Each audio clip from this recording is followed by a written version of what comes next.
Former President Trump touching down in New York City tonight, walking off his plane into a waiting vehicle at LaGuardia Airport, escorted by the NYPD and Secret Service through Manhattan, waving as he then walked into Trump Tower. All ahead of a history-making appearance tomorrow before a New York state judge, the first former president to face criminal charges. Tonight, the mayor with this warning to any protesters outside Mr. Trump's arraignment. Control yourselves. New York City is our home, not a playground for your misplaced anger. President Biden was asked if he's worried about unrest. No, I have faith in the New York Police Department. The NYPD now coordinating with the Secret Service to keep the former president's visibility low during his processing at the courthouse in Lower Manhattan.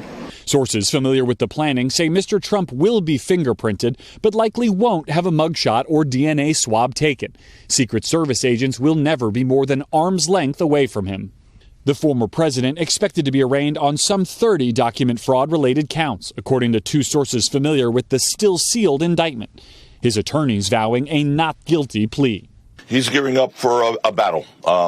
This is something that obviously we believe is a political persecution. Manhattan DA Alvin Bragg's investigation has centered around 2016 hush money payments made by former Trump fixer Michael Cohen to adult film actress Stormy Daniels to buy her silence about an alleged affair with Mr. Trump, which he denies. Falsifying business records could be a misdemeanor, but in an untested legal gamble, Bragg may charge Mr. Trump with a low-level felony.